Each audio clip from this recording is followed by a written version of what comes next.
Mari kita berdoa seperti yang Tuhan Yesus ajarkan kepada kita. Bapa kami yang ada di surga, dikuduskanlah namamu, datanglah kerajaan-Mu, jadilah kehendak-Mu di bumi seperti di surga. Berikanlah kami pada hari ini makan kami yang secukupnya, dan ampunilah kami akan kesalahan kami, seperti kami juga mengampuni orang yang bersalah kepada kami. Dan janganlah membawa kami ke dalam pencobaan, tetapi lepaskanlah kami dari berbagai jahat. Karena Engkau yang punya kerajaan dan kuasa dan kemuliaan sampai selamanya. Amin. Halo Bapak Ibu yang dikasihi Tuhan. Saya bertemu juga pada pagi hari ini. Dan saya memuji Tuhan memberikan tangan. Mari katakan pada kanan kirinya, mari kita memuji Tuhan, mari kita bersorak kepada Tuhan.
Sudah capek?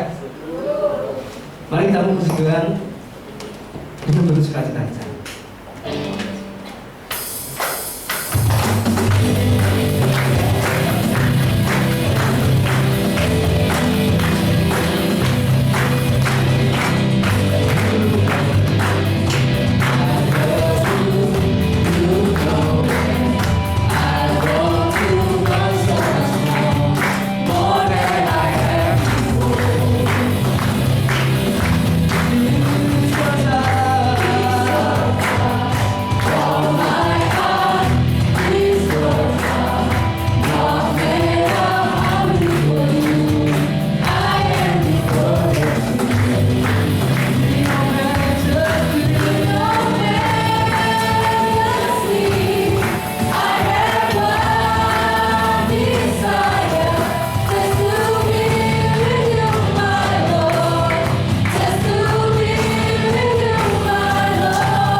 Mari kita persiapkan persembahan kita.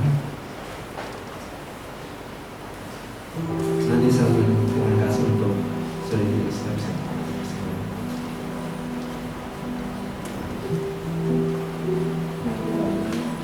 Tuhan, terima kasih Tuhan beri sahabatmu Tuhan, kami menjumpai dan menggabung dengan firman-Mu Tuhan.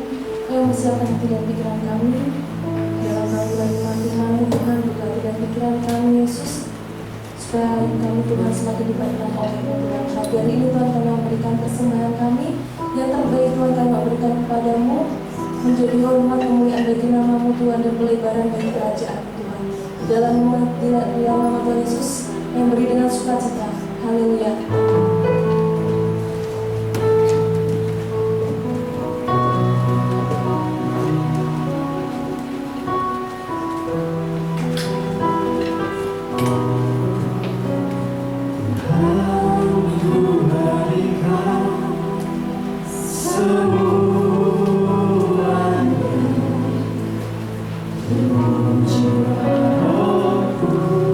Relakan semua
Terima kasih, terima kasih.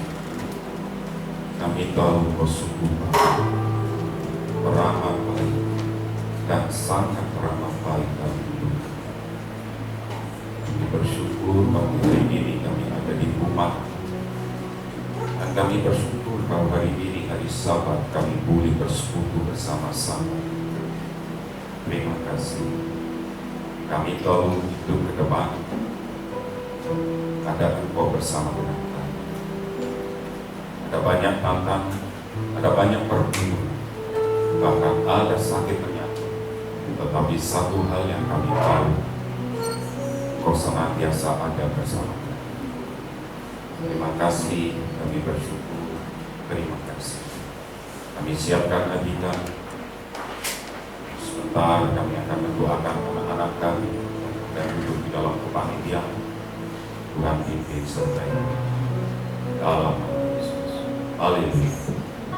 Amin. Bapak Ibu, selama 1 bulan ini kita akan belajar bersama-sama untuk mempersiapkan kita masuk ke Natal.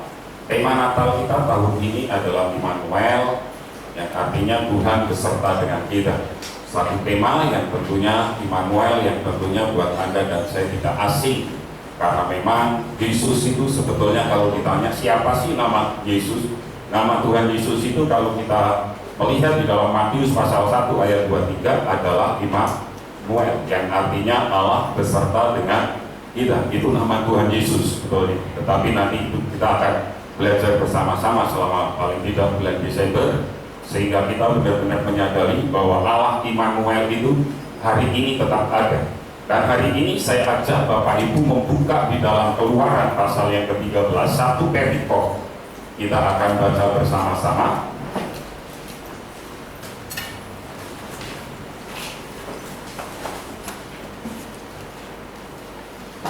Dan bagi Bapak Ibu yang akan membantu di dalam pendanaan Natal, di samping sudah disediakan amplop Natal, sehingga Bapak Ibu bisa bawa dalam doa.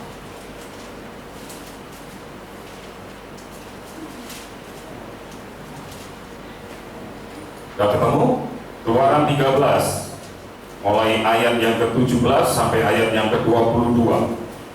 Kita akan perhatikan ada 3 hal penting nanti yang kita akan pelajari bersama-sama di perikop Allah menuntun umatku. Mari baca bersama-sama. Punya saya halaman 97, punya Bapak Ibu kurang lebih ada di halaman itu. Keluaran 13 ayat 17, saya baca ayat yang ganjil, Bapak Ibu ayat yang genap. Setelah Fir'aun membiarkan bangsa Israel pergi, Allah tidak menuntun mereka melalui jalan ke negeri orang Filistin, walaupun jalan ini yang paling dekat. Sebab firman Allah, jangan-jangan bangsa itu menyesal apabila mereka menghadapi peperangan, sehingga mereka kembali ke Mesir.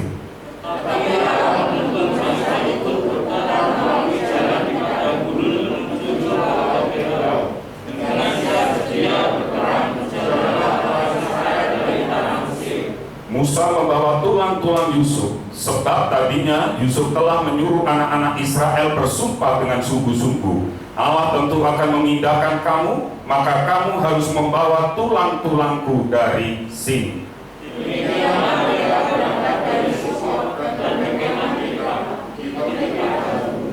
Tuhan berjalan di depan mereka pada siang hari dalam tiang awan untuk menuntun mereka di jalan, dan pada waktu malam dalam tiang api untuk menerangi mereka, sehingga mereka dapat berjalan siang dan malam.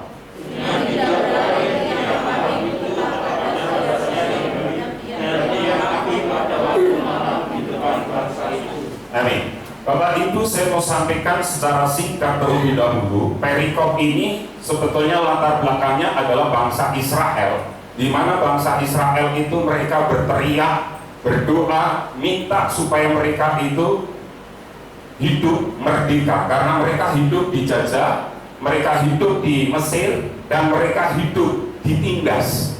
Itu yang membuat mereka berdoa, membuat mereka mengerang, membuat mereka menangis dan berteriak di hadapan Tuhan, dan seruan doa itu didengar oleh Tuhan, sehingga akhirnya kita tahu ada 10 tulah, baru tulah yang ke-10 bangsa Israel diizinkan keluar. Dan di perikop ini kita melihat akhirnya bangsa itu keluar.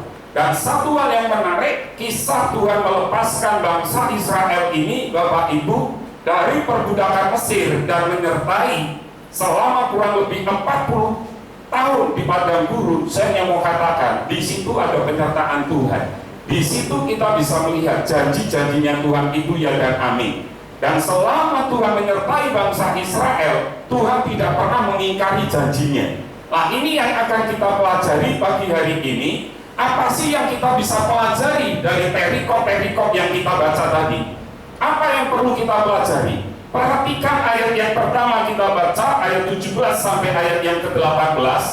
Yang pertama saya mau katakan, jalan Tuhan. Katakan dengan saya, jalan Tuhan. Perhatikan Bapak Ibu di situ, ya kan? Saya mau sampaikan gini, mari kita baca ayat 17, 18, 2, 3. Setelah Fir'aun membiarkan bangsa itu pergi, Allah tidak menuntun mereka melalui jalan ke negeri orang Filistin, walaupun jalan yang paling dekat. Sebab firman Allah, jangan-jangan bangsa itu menyesal apabila mereka menghadapi peperangan, sehingga mereka kembali ke Mesir. Tetapi Allah menuntun bangsa itu berputar melalui jalan di padang gurun menuju laut Tiberor. Dengan siap sedia berperang, berjalanlah orang dari tanah Mesir. Saya kasih gambaran gini, kalau seandainya hari ini kita disuruh Tuhan ke Ungaran, maka jalan paling cepat, jalan yang paling pendek itu adalah lewat Jalan Wahidin, naik ke Gombel, Banyumanik, sampailah kita ke Ungaran, betul ya? Tetapi Tuhan tidak membawa bangsa Israel jalan seperti itu. Tuhan tidak langsung bypass, Tuhan tidak langsung membawa mereka bertemu dengan orang Filistin. Perhatikan, bangsa Israel bukan bangsa yang berperang. Bangsa Israel hidup sebagai seorang budak. Mereka kerjanya hanya sebagai seorang peternak, petani, dan dari itu mereka hanya bisa bikin batu bata. Sedangkan orang Filistin yang nantinya akan mereka hadapi itu adalah seorang yang gagah, tinggi besar seperti raksasa, dan yang terpenting mereka terlahirkan sebagai bangsa yang suka berperang. Nah, Tuhan mengerti, makanya mereka dibawa tidak langsung ke Banyumanik, mereka dibawa dulu ke Kaliwungu, ke Pekalongan, ke Tegal, lalu ke Cirebon, ke Bandung, Purwokerto, Banjarnegara, baru ke Ungaran. Muter. Yang harusnya hanya beberapa bulan jalan, akhirnya jadi 40 tahun. Saya mau katakan gini, maksud Tuhan apa? Ingat, ini adalah mereka tidak punya mental untuk berperang. Mereka tidak punya strategi untuk berperang. Mereka tahunya budak. Itu mindset mereka, itu cara pikir mereka. Kami ini bangsa budak.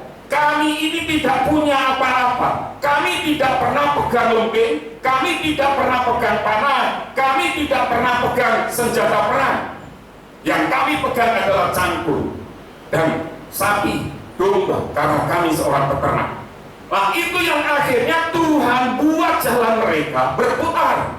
Pertanyaan saya, waktu mereka di tengah padang gurun selama 40 tahun itu, ngerti tidak cara berpikirnya Tuhan? Tidak pernah. Mereka bersungut-sungut, mereka marah, sampai akhirnya bangsa yang keluar ini satu angkatan dihabiskan oleh Tuhan di padang gurun. Nah, mari kita belajar hari ini. Terkadang Anda dan saya nggak ngerti jalannya Tuhan. Anda dan saya tidak tahu maksudnya Tuhan. Anda dan saya tidak tahu rencana dan rancangan Tuhan.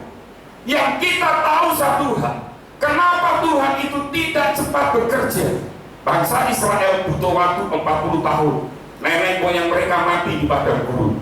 Baru angkatan Yosua, anak Yosua, cucu Yosua yang boleh masuk di situ. Dari sini Bapak Ibu, terkadang kita nggak ngerti jalannya Tuhan. Kita nggak tahu apa rancangan Tuhan dalam hidup Anda dan saya. Padang gurun adalah gambaran satu tempat yang tidak mengenakan. Padang gurun adalah gambaran di mana itu sebuah penderitaan ada. Kalau hari ini Anda ngalamin padang gurun, hari ini Anda ngalamin penderitaan, hari ini Anda ngalamin masalah, hari ini Anda ngalamin apapun persoalan, sakit penyakit, pergumulan apapun pergumulan Anda, dan itu pada gurun Anda, kita belajar yang pertama. Katakan dengan saya, ada jalan Tuhan. Ingat, Tuhan mencintai proses. Terkadang kita tidak setia dengan sebuah proses. Kita nggak setia dengan sebuah proses. Dan kita tiba-tiba di tengah jalan, padahal tinggal satu langkah kita akan menang. Tetapi karena proses buat kita itu menyesatkan, proses itu buat kita tidak mengenakan, proses itu mengoyakkan hati kita, sehingga akhirnya apa yang terjadi? Kita mundur, kita kalah, karena kita tidak mau mengikuti prosesnya Tuhan. Jalan Tuhan itu luar biasa. Makanya ada pujian yang berkata, jalanmu tak terselam oleh setiap hati kami, namun satu hal ku percaya, ada rencana yang indah. Hari Kamis saya bersyukur Bapak Ibu. Kenapa saya bilang bersyukur? Saya ketemu dengan teman saya. Kami awal sama-sama. Kalau dibandingkan dengan gereja kita selisihnya 3 tahun. Beliau lebih tua 3 tahun. Tahun 2000. Sama-sama membangun jaringan doa. Sama-sama dulu setiap hari berdoa. Karena akhirnya kesibukan masing-masing. Beliau lebih banyak sibuk, akhirnya beliau tidak aktif lagi di GDS. Saya masih ada di GDS dan di Menara Tuhan. Saya ketemu dengan beliau. Kami banyak bercerita. Kami banyak memberi masukan satu dengan yang lain. Dan satu hal yang saya tahu, saya mengerti. Beliau katakan, waktu Bu Mary sama istrinya mempersiapkan untuk makan malam, kami berdua ngobrol. Dia katakan, Pak bener, kenapa? Dulu Pak Budi bilang, satu hal, kalau pelayan-pelayan Tuhannya itu disiplin, pelayan Tuhannya hidup sesuai dengan karakternya Kristus, maka gereja itu akan bertumbuh. Dan itulah jalan Tuhan, dia bilang. Kenapa? Karena dulu gereja ini, Bapak Ibu, siapa yang bisa melayani? Terserah, silakan melayani. Bahkan pelayan Tuhan yang merokok pun dibiarkan, tidak dijadikan masalah. Tapi waktu ketemu dengan saya cerita banyak tentang gereja kita, bagaimana kita mengkader pelayan-pelayan Tuhan, dan akhirnya itu diambil oleh beliau. Beliau bilang, istrinya juga bilang, Bu Mary juga bilang, kami baru menskorsing pemain keyboard kami. Kenapa? Karena ketahuan merokok. Bukan soal benar dan salah, ya kan? Kalau ditanya, Pak merokok apakah ada di Alkitab? Saya bilang nggak ada. Tetapi kalau ditanya, saya bisa berdebat, saya bisa. Kenapa? Taklukkanlah bumi dan berkuasa. Pertanyaan saya, orang yang sudah merokok itu menaklukkan bumi atau ditaklukkan oleh bumi? Taklukkan oleh bumi. Perokok itu ditaklukkan bumi, dia tidak pernah menaklukkan bumi. Lupa, kita makannya Pak, nasi itu, saya bilang, nasi itu dari apa? Biji. Biji apa? Padi, bulir, putih, betul kan? Tuhan izinkan kita makan untuk apa? Biji. Biji. Berarti padi itu biji-bijian kan? Nah itu, makanya kita harus ngerti prinsip ini. Nah akhirnya gerejanya hari ini saya melihat bertumbuh secara luar biasa, diberkati Tuhan secara luar biasa. Jumatnya saya ketemu dengan anak rohani, saya ngerti pergumulannya. Saya pernah mendoakan keluarga ini bersama dengan anak rohani saya, berdoa untuk keluarga. Dibawa saya keluar kota, saya doakan mereka. Dan hari ini saya melihat satu pertumbuhan yang luar biasa, gereja yang diberkati oleh Tuhan. Karena apa? Saya ngerti jalan Tuhan itu terkadang nggak terselami. Jalan Tuhan itu terkadang waktu kita ada di padang gurun, pada waktu kita ada masalah, kita sepertinya sudah angkat tangan dan kita berkata, tak mungkin.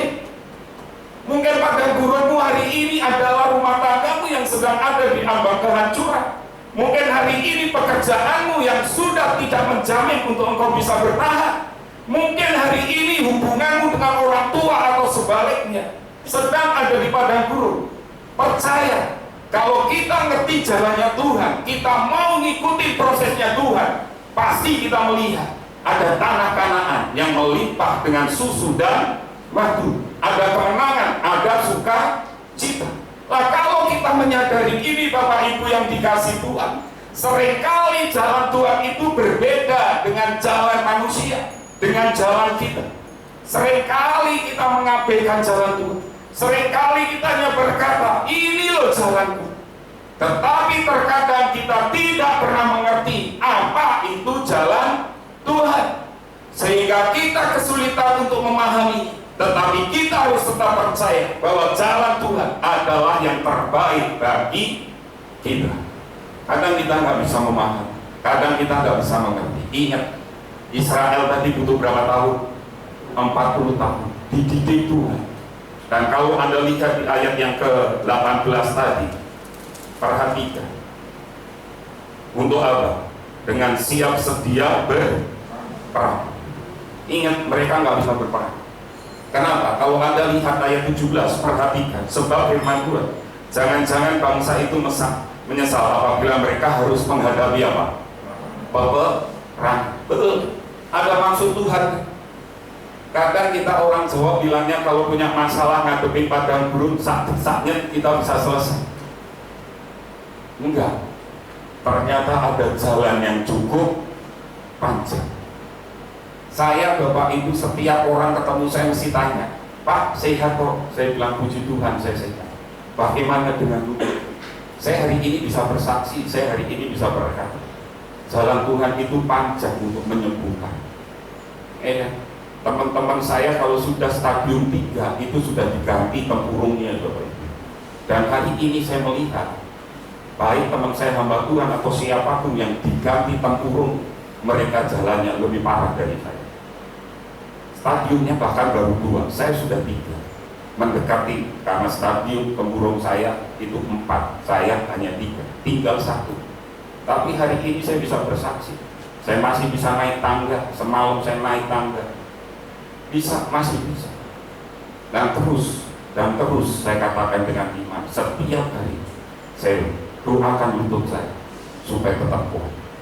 Dan saya mengerti satu hal, oh iya, kalau seandainya begitu saya berubah tumpang tangan langsung sembuh, saya nggak pernah ngerti jalannya Tuhan. Saya nggak pernah ngerti bagaimana Tuhan akan berbicara kepada saya, nggak akan pernah. Tetapi itu butuh proses.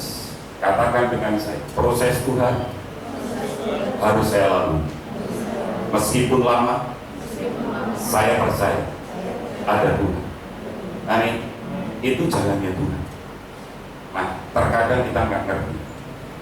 Pernahkah Anda sukar memahami jalannya Tuhan? Apa yang Anda lakukan pada saat Anda tidak ngerti jalannya Tuhan? Apa yang Anda lakukan?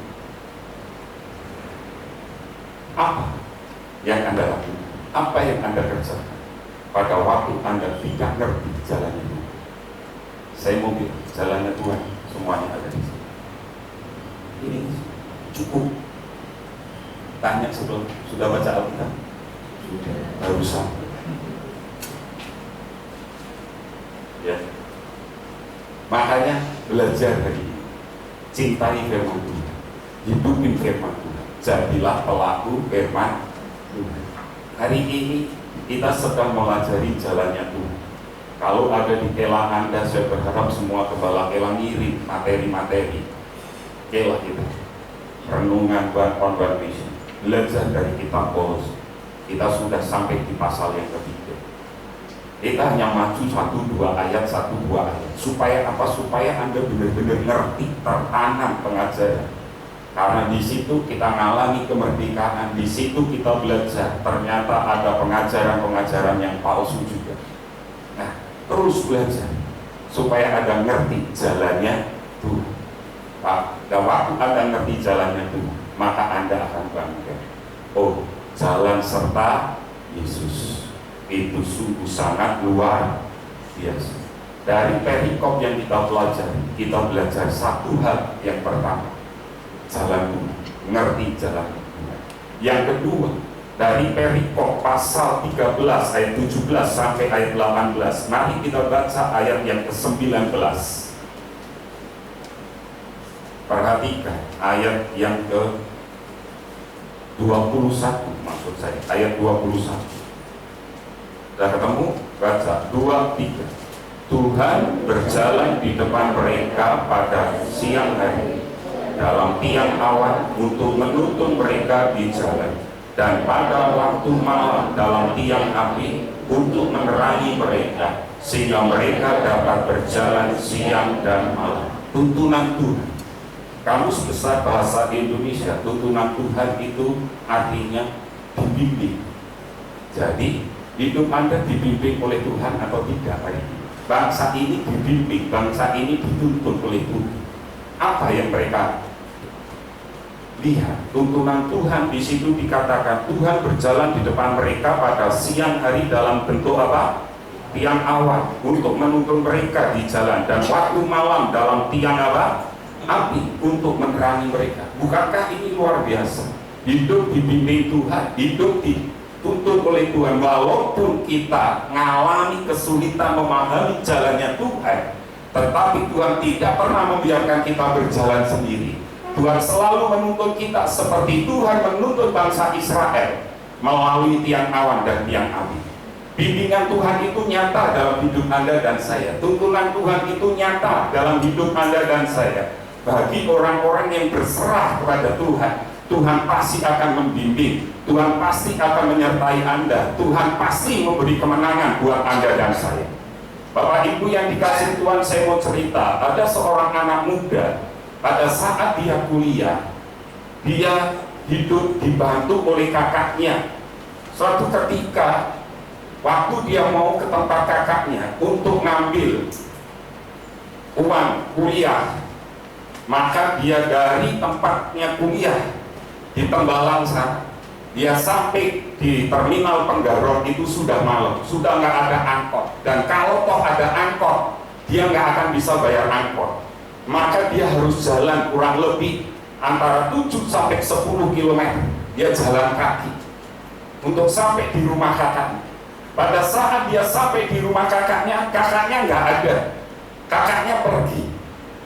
Apa yang dia lakukan? Dia nunggu di teras. Pada waktu dia nunggu di teras, tetangga kakaknya ngerti, tahu kalau anak muda ini adalah adik dari tetangganya. Ditanya, kamu kuliah apa? Dihina, diejek. Kamu kuliah, milih kuliah itu. Kenapa nggak milih sarjana ekonomi? Kayak saya kerja di BUMN. Pasti karena apa? Ekonom diperlukan. Sejak hari itu, apa yang dia lakukan? Ada satu semangat dalam hidupnya untuk dia melihat, dia tidak meremehkan apa yang sedang dia ambil, jurusan apa yang dia ambil. Orang lain membutuhkan waktu antara 6-7 tahun untuk lulus, tetapi dia hanya butuh waktu 4,5 tahun. Dia lulus kumlot dan diminta oleh Undip untuk dia jadi dosen. Dia nggak mau. Dia mau buktikan bahwa teknik kimia murni itu bisa menghidupi dan bisa menggaji orang banyak. Akhirnya hari ini dia buktikan itu. Kenapa? Selama dia kuliah, dia ngerti apa yang dia harus lakukan. Dia kumpulkan, dia minta uang kepada orang tuanya untuk kontrak sebuah rumah sederhana. Dia tampung anak-anak Tuhan yang seiman dengan kita.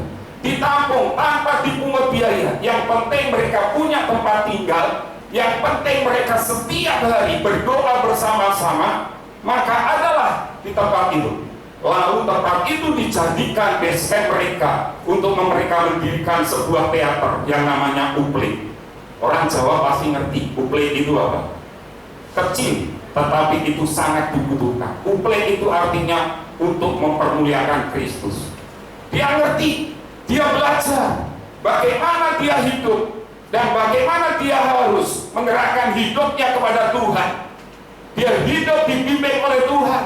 Karena selama dia kuliah, saya yang bimbing dia, saya ingatkan dia, sehingga akhirnya hari ini saya bisa melihat dengan mata kepala saya sendiri. Selama dia hidup dengan bimbingan Tuhan, apapun yang dia perbuat dibuat berhasil oleh Tuhan. Dan hari ini dia bisa menyaksikan teknik kimia tidak kalah dengan ekonomi, dan dia buktikan itu. Kemanapun hari ini, kalau ada kegiatan UMKM, maka dia berdiri di samping gubernur kita dan dibawa sampai ke luar negeri untuk memperkenalkan bahwa UMKM bisa go internasional. Dan saya percaya, kenapa saya ngerti? Karena dia hidup senantiasa hidup dalam tuntunan Tuhan. Orang yang hidup dalam tuntunan Tuhan, dia pasti mengerti akan kebenaran. Dia tidak akan pernah merendahkan kebenaran. Dia waktu awal membuka pabrik, dia ditolong oleh Om. Dia dikasih tanah, dipinjemi. Di samping dia tanah itu ada sebuah kos-kosan yang itu adalah untuk makan dari Om, penghasilan dari Om. Tetapi kos-kosan itu dipakai untuk orang kumpul kebo. Dia ngerti bahwa itu salah, meskipun dia berdiri pabriknya di tempat dia dipinjemi Om. Dia usir semua penghuni kos. Omnya sempat marah. Dia bilang, kebenaran harus ditegakkan. Orang yang hidup dalam kebenaran Tuhan, dia ngerti kok, Tuhan bimbing, Tuhan nuntun, dia ngerti. Dan hari ini tanah itu sudah dibeli dengan caranya itu. Saya mau bilang, kalau hidupmu ingin dituntun oleh Tuhan, Tuhan beri bimbingan dalam hidup. Sudahkah engkau hidup dalam kebenaran? Sudahkah engkau berani berkata tidak untuk sebuah dosa? Berani berkata ya untuk firman Tuhan, meskipun itu mengoyakkan daging, meskipun itu mungkin tidak enak. Tetapi satu hal, orang yang hidup dalam bimbingan Tuhan, pasti dia mengutamakan kebenaran firman Tuhan. Pasti hidupnya akan mengalami damai sejahtera. Yang harus kita lakukan adalah taat terhadap perintah dan tuntunan. Taat aja sama perintah firman Tuhan. Udah beres, taatin aja. Bapak Ibu, saya ngomong kok, Bu Mary juga, kamu belajarlah dari ini ada Ivan, kita ngerti Ivan itu bagaimana dia memberi persembahan dari kecil sampai besar, lalu dia berani memberi buah sulung kepada gereja, dia berikan. Saya bilang sama dia, belajar, karena perpuluhan buah sulung itu ya dan amin. Itu yang nikmati, orang yang melakukan pasti bisa menikmati dan berkata yes. Tapi buat Anda itu mungkin mengoyakkan, buat Anda mungkin itu tidak mengenakan, tetapi itu tuntunan Tuhan, itu firman Tuhan. Kalau engkau ingin melihat tingkap langit dibuka, dia langkahnya itu. Kan kurang lebihnya seperti itu. Betul teman? Kita melangkah dengan iman, dengan gaji yang kecil saya ngerti.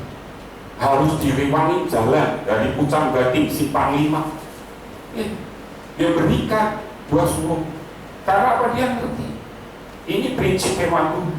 Dan ingat, saya nggak pernah banyak khotbah tentang keuangan Bapak Ibu, nggak pernah. Itu tanggung jawab Anda. Tetapi saya hari ini diingatkan karena saya bilang saya juga beri pengajaran kepada kita belajar melangkah dengan iman. Kalau kamu kerja, berani nggak buah sulung itu kamu berikan untuk pekerjaan Tuhan? Melangkah dengan iman, saya bilang. Dan hari ini kalau engkau ingin menikmati berkat bangsa-bangsa, itu langkah, itu tuntunannya, itu bimbingannya Tuhan. Yang harus kita lakukan adalah taat aja sama perintah Tuhan. Dan terkadang kita ini Bapak Ibu ngeyel dulu, nawar dulu sama Tuhan. Betul ya? Tuhan jangan sekarang lah Tuhan. Aku lagi butuh gampangannya kalau dalam hal keuangan. Bulan besok Tuhan tak rokok. Emangnya Tuhan rentenir? Gak ada itu Bapak Ibu. Yang Tuhan kehendakin satu, katakan dengan saya, ketaatanku. Itu aja. Waktu Tuhan nyuruh kita ngampunin, udah taat aja, ngampuni. Saya ngampuni itu. Hari Kamis saya ngalami kemerdekaan, nah saya ngampunin orang. Merdeka. Hari ini saya merdeka. Orang itu mau berbuat bohong lagi, mau jelek-jelekan saya lagi, udah bukan tanggung jawab saya. Yang penting saya sudah ngomong. Hampir 3 jam karena saya rekam. Mari kita belajar hari ini Bapak Ibu. Apa yang kita kerjakan, apa yang kita lakukan, taat aja. Taat, kita baca firman Tuhan, Tuhan suruh apa, taat, udah itu aja. Waktu kita taat sama Tuhan, yang nikmatin bukan orang lain. Yang nikmatin bukan suamimu, bukan istrimu, bukan anakmu, bukan orang tuamu, bukan mertuamu. Tetapi yang menaati siapa? Yang menikmati siapa? Ya kita sendiri. Mari kita belajar apa tuntunan Tuhan, apa yang Tuhan perintahkan, kerjakan, lakukan. Tuhan perintah, titik, bukan koma. Tetapi terkadang kita menghendaki masih koma. Kita kadang masih tawar-menawar dengan Tuhan. Kita kadang masih gampangannya bisa minta solusi dari Tuhan, minta tenggang waktunya Tuhan. Tapi ingat, Tuhan mencintai proses. Pada waktu engkau dikoyakkan oleh Tuhan, itu sakit, tetapi itulah bimbingan Tuhan. Bangsa Israel 40 tahun mereka bersuka cita? Enggak. Mereka bersungut-sungut, mereka marah-marah sama Musa. Lebih baik mati di Mesir daripada mati di padang gurun, karena tidak ada daging, karena tidak ada bawang, tidak ada mentimun. Tuhan marah kepada mereka. Ya kan? Mereka bersungut-sungut, tidak ada air. Sampai Musa marah. Tuhan hanya bilang sama Musa, ngomong aja sama batu itu akan keluar air. Tapi karena ketegar-tengkukan bangsa Israel, Musa marah sama mereka. Dia tidak bicara sama batu itu, tapi batu itu dipukul oleh Musa, maka keluarlah air. Dan sejak saat itu Tuhan bicara, Tuhan berfirman kepada Musa, kamu tidak saya izinkan masuk ke tanah perjanjian. Mari kita melihat, ketidaktaatan kita ada konsekuensi, ketidaktaatan kita dalam pimpinan Tuhan.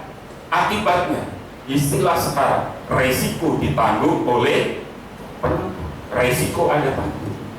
Dan kemarin waktu saya ketemu dengan rekan sepelayanan sekerja saya ini, kami ngomong tentang banyak hal, dan kami hanya bisa simpulkan seperti ini.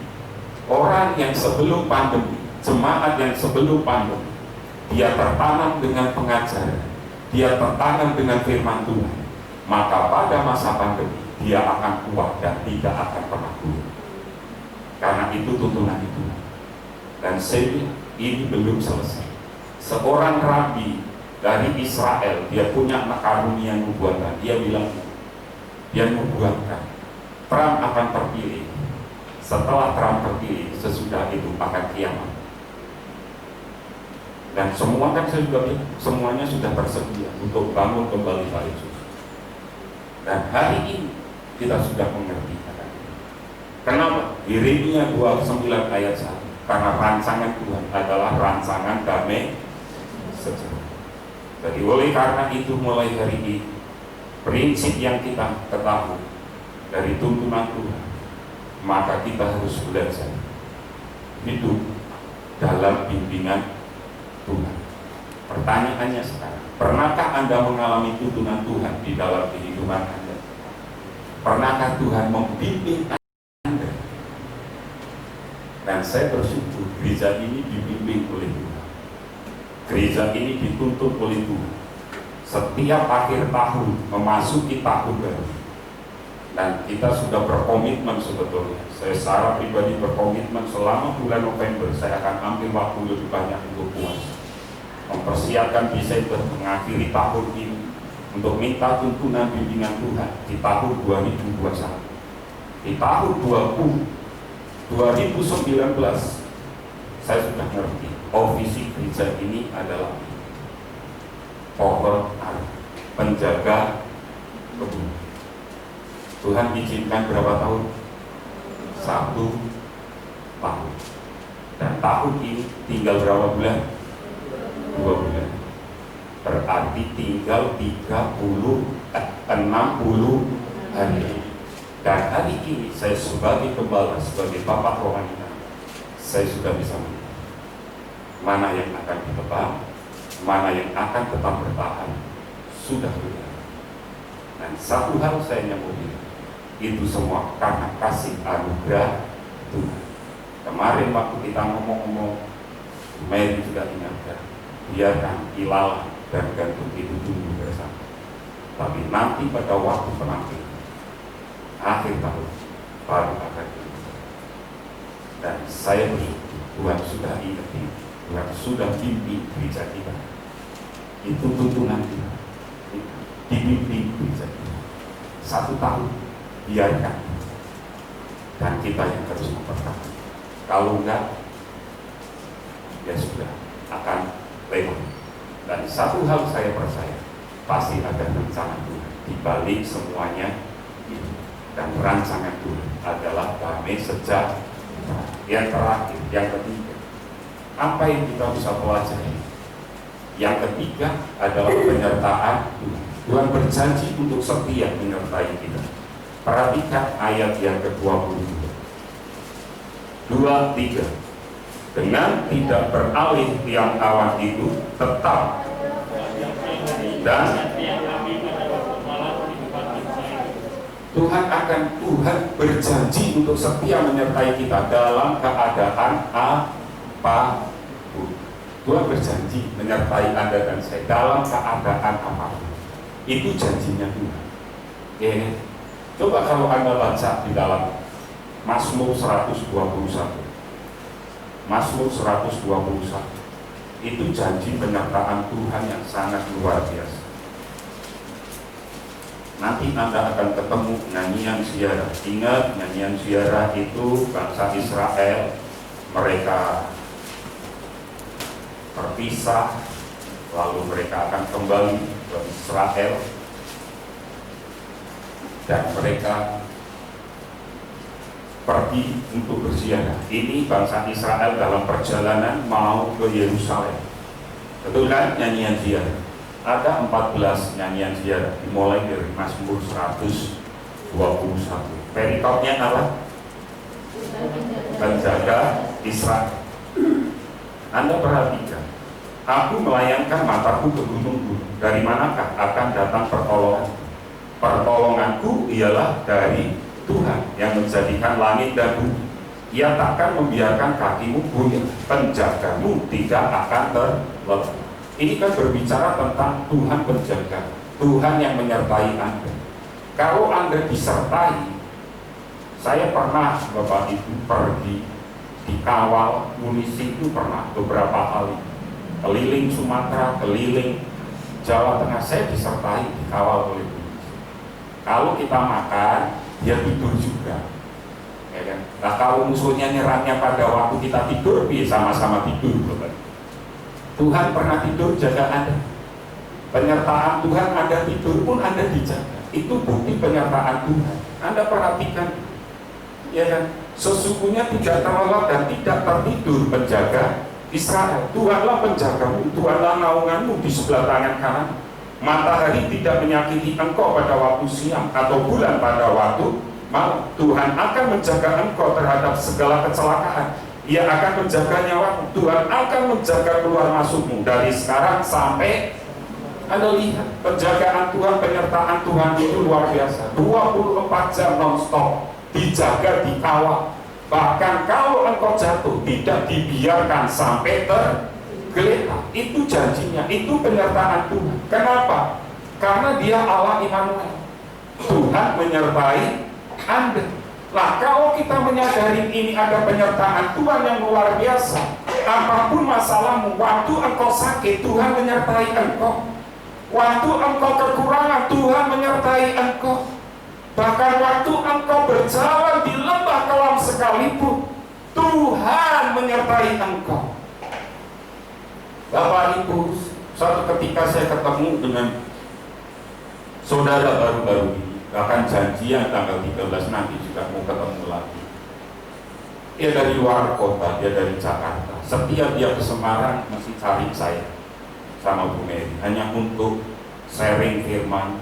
Dia seorang bisnismen yang berhasil, dan yang pasti dia minta untuk didoakan. Apapun pergumulan keluarganya dan lain sebagainya, dia minta didoakan. Kemarin pertemuan terakhir saya diberkati. Kenapa? Dia bilang, saya tahu mama saya itu dulu waktu muda ditinggal sama papa, tidak pernah dikasih, ditinggal istrinya, suaminya maksud, tidak pernah dikasih uang, sehingga mama saya itu harus kerja banting tulang. Apapun yang dia kerja, itu tahun 65.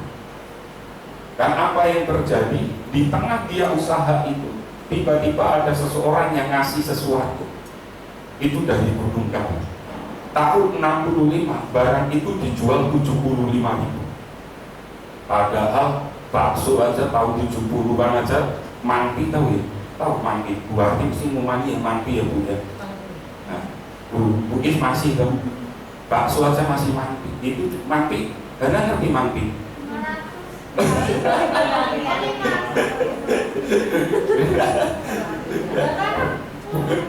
Dan karena sekarang nggak ngerti mangpi, seringgit juga nggak ngerti. Saya masih ngerti, masih ngumani seringgit. Ya, 5 perak yang sekarang poinnya besar waktu itu. Ya kan? Itu aja dapat bakso. Nah, sekarang bakso sudah berapa? 15.000, 10.000. Ya kan?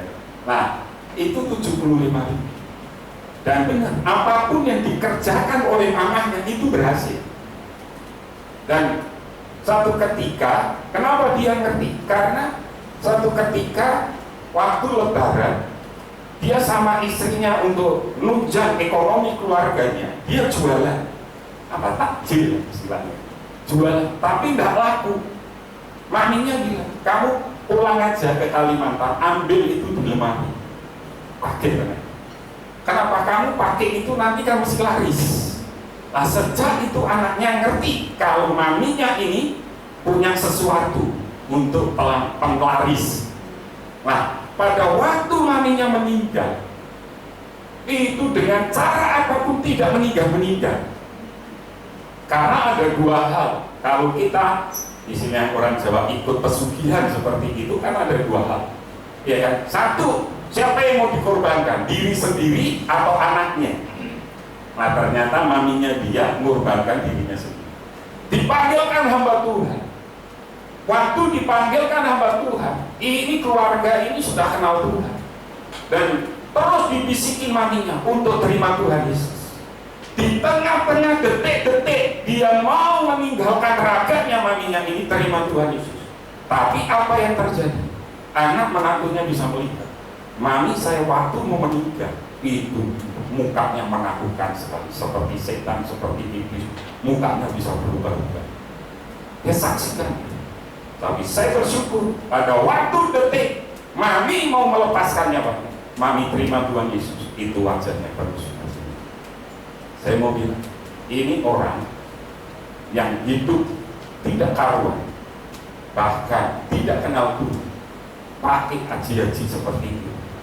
Tetapi pada waktu dia melewati lembah kelak, lembah maut, ada orang yang membimbing. Saya tanya, di situ ada 2 kan? Penyertaan Tuhan itu luar biasa. Meskipun engkau di lembah maut sekalipun, nah kita bersyukur karena ada anaknya yang cinta Tuhan. Tetapi satu hal, kalau di keluarganya nggak ada orang seperti anaknya ini, bisakah engkau tetap bertahan dan percaya bahwa Tuhan menyertai engkau di lembah yang kelam sekalipun, di lembah maut sekalipun? Dari sini kita belajar bahwa kita beriman untuk itu juga harus beriman untuk mati. Ada penyertaan. Cuma terkadang hari ini fokus hidup kita hanya untuk yang hidup atau yang untuk mati, untuk hidup. Tetapi hari ini saya dorong Anda juga harus beriman untuk mati. Karena mati itu pasti atau tidak? Pasti. Mati itu pasti. Dan kalau kematian itu pasti, kenapa kita tidak mempersiapkan dari sekarang? Nah, kalau kita ngerti, maka kita, kalau Tuhan menyertai, siapakah lawan? Gak ada yang bisa lawan. Sehingga lawan, gak ada. Kenapa? Karena Tuhan menyertai. Katakan dengan saya, Tuhan menyertai itu tidak ada lawan bagi. Terus engkau metu buka ini, ayo sopo sing wani di aku busuk, kebusuk aja. Karena Anda mencobai diri sendiri. Oleh karena itu saya belajar dari itu. Saya tahu kalau Tuhan di pihak kita, tidak ada yang bisa lawan. Tetapi ingat, kita ini diajar Tuhan untuk menyangkal, bukan membela. Itu ilmu kita. Gak usah kau belajar kungfu, pencak silat atau apapun, percuma. Karena itu untuk membela diri. Tapi sebagai anak Tuhan, Anda diajar untuk apa? Menyangkal diri. Pertanyaannya sekarang, Percayalah bahwa waktunya akan tiba untuk menolong. Yang harus kita lakukan adalah bersabar dan berserah penuh kepada Tuhan. Selain terakhir, pernahkah Anda mengalami pertolongan Tuhan tepat pada waktunya, di saat Anda sudah hampir aja menyerah? Pernah? Pernah? Siapa yang pernah angkat tangan coba? Nggak usah malu. Anda nggak pernah ditolong Tuhan. Siapa yang pernah ditolong Tuhan? Angkat tangan coba. Semua pernah ditolong Tuhan? Pas pada waktunya. Anda bisa buktikan bahwa Tuhan baik. Amin. Tuhan baik. Katakan terus, Tuhan baik, sampai telingamu mendengar dan imanmu dibangkitkan. Tuhan baik. Amin. Jalanmu tak terselami oleh setiap hati kami. Namun satu hal yang ku percaya, ada rencana yang indah, tiada terduga kasih-Mu, heran dan besar bagiku, nanti kehadiran-Mu selalu nyata di dalam hidupku. Penyertaan-Mu sempurna, rancangan-Mu penuh damai, aman dan sejahtera. Walau di tengah badai, ingin ku selalu bersama, rasakan keindahan arti kehadiran-Mu, Tuhan. Taruh tangan kananmu di dada. Kalau kau yang merasakan kebaikan Tuhan, meskipun jalan Tuhan tidak terselami, dan kita berkata tidak Tuhan, tapi percayalah ada satu rancangan yang indah dalam hidup kita. Kalau hari ini kau mengalami padamu, jangan takut. Tuhan menyertai. Tuhan mendaki proses itu.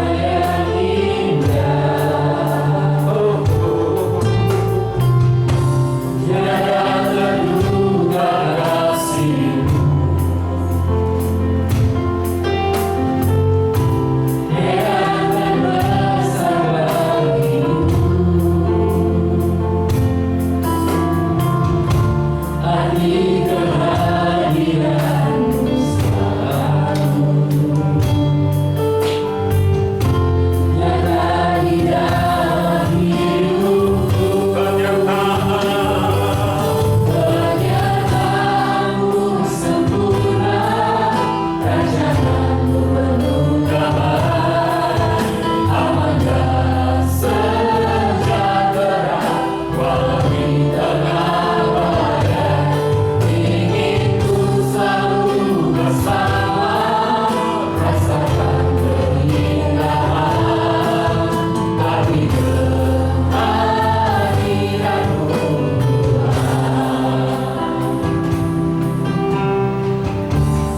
Mari berkata, bersaksilah sampai telingamu mendengar tentang kebaikan Tuhan. Jangan kau lihat pada gunung hari ini, tapi lihat kebaikan Tuhan. Lihat kebaikan Tuhan. Lihat kebaikan Tuhan. Kalau kau pernah mengalami pertolongan, ucapkan syukur, saksikan itu. Oleh karena kesaksian kita, oleh darah anak domba Allah yang sebentar akan kita nikmati, kita peroleh kemenangan yang tidak bersaksi, bersaksi sekarang. Semua bersaksi. Buka mulut, dengar, maka kau melihat. Terima kasih Tuhan, kau alihkan roh kepada kami.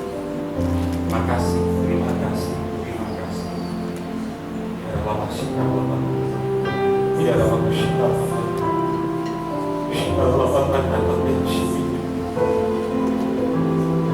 Terima kasih. Rasakan kebaikan. Rasakan kebaikan. Di depan kami ada roti dan anggur. Kami sucikan kudus. Sehingga setiap kami yang mengambil, kami akan mengambil dengan penuh rasa hormat dan ucapan syukur atas pertolongan pengorbanan Tuhan. Kematian Tuhan nyata dalam hidup kami. Kebangkitan Tuhan sungguh nyata dalam hidup kami. Dan kami menikmati perjamuan ini dengan iman. Kami melangkah mengambil dengan iman, dengan pertolongan Tuhan di dalam nama Tuhan Yesus Kristus. Haleluya. Amin. Penyertaanmu sempurna. Silakan bisa ambil. Damai, aman dan sejahtera dalam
sebelum kita menikmati iman ini, percaya itu adalah tuntunan Tuhan, bimbingan Tuhan untukmu selama 1 bulan. Kalau engkau ditegur, kalau engkau berdosa, minta ampun kepada Tuhan, rendahkan hati. Kalau engkau diingatkan untuk mengampuni, ampuni orang yang menyakiti, lakukan itu karena Tuhan mengasihi. Tuhan mau membimbing, meskipun kau ada di padang gurun, tapi Tuhan menyediakan tanah kanan yang berlipat dengan susu madu yang berkelimpahan. Ucapkan syukur, ucapkan syukur. Terima kasih Tuhan Yesus, terima kasih. Kami hanya bisa berkata terima kasih. Dan ketika mereka sedang makan, Yesus mengambil roti, mengucap berkat, memecah-mecahkannya, lalu memberikannya kepada murid-muridnya dan berkata, ambillah, makanlah, inilah tubuhku. Sesudah itu Yesus mengambil cawan, mengucap syukur, lalu memberikannya kepada mereka dan berkata, minumlah kamu semua dari cawan ini, sebab inilah darahku, darah perjanjian, yang ditumpahkan bagi banyak orang untuk pengampunan dosa. Akan tetapi aku berkata kepadamu, mulai dari sekarang aku tidak akan minum lagi hasil pokok anggur ini sampai pada hari aku meminumnya, yang itu yang baru bersama-sama dengan kamu dalam kerajaan Bapa-Ku. Kami mengangkat tinggi roti di atas kepala kami. Sebagai tanda kami menghormati, menghargai, menjunjung tinggi akan karya keselamatan Tuhan. Kami tahu ini adalah tubuh Tuhan yang terkoyak-koyak bagi kami. Kami tahu ini adalah tubuh Tuhan yang terpecah-pecah bagi kami. Bukankah roti yang kita pecah-pecahkan adalah persekutuan dengan tubuh Kristus? Kami menikmati dengan iman dalam nama Tuhan Yesus.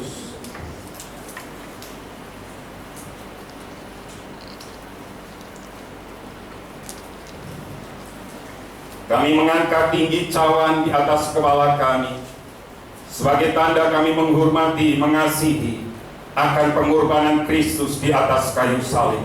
Kami menjunjung tinggi karya kematian Tuhan. Terima kasih Tuhan Yesus, terima kasih.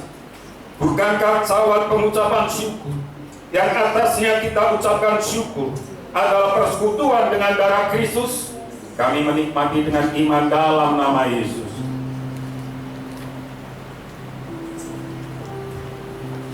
Mari ucapkan syukur.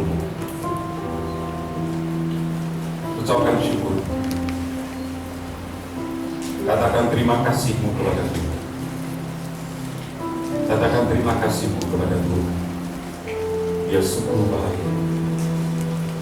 Dia teramat baik. Terima kasih Yesus. Terima kasih.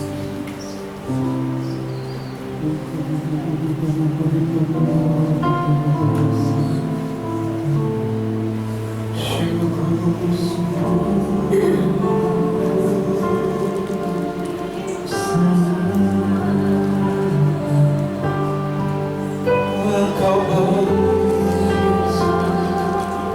sungguh baik.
Tidak bisa berjalan tanpa Engkau.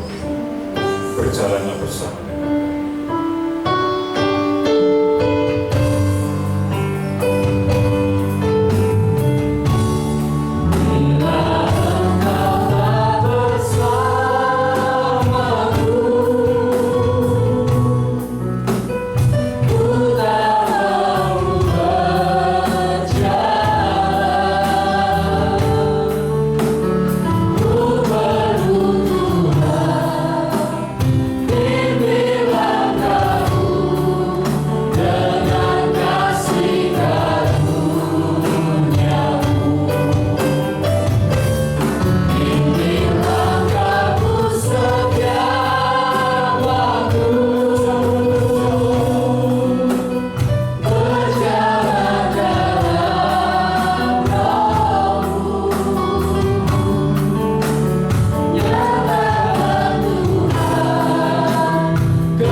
Tuhan dan yang mengasihi Tuhannya dengan segenap tubuh, jiwa, dan roh.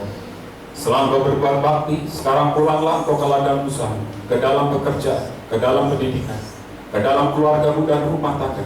Angkat hatimu, pandanglah Tuhan, dan nikmatilah berkat-berkat.